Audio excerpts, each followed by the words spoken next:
Mana sevimlilarim uchun Matildalarni mana svejiy qilib hozir pishirib chiqazib yuboryapmiz. Mana shularning hammasi sizlarga.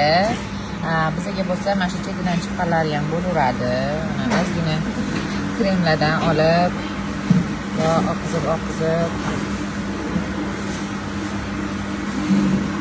shunaqa cheklarini yeb yursak ham bo'ladi bizga.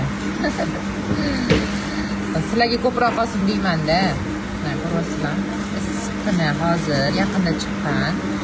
Mana bu shokoladniy, haqiqiy shokoladniy mana krem. Prям og'izga erib ketadi. Mispechlari xuddi yumshoq mana. Mazmun chiqadi. Ko'ryapsizlar? Hozir Parkentga ham, Yangi bozor filialiga ham jo'natib yuboramiz.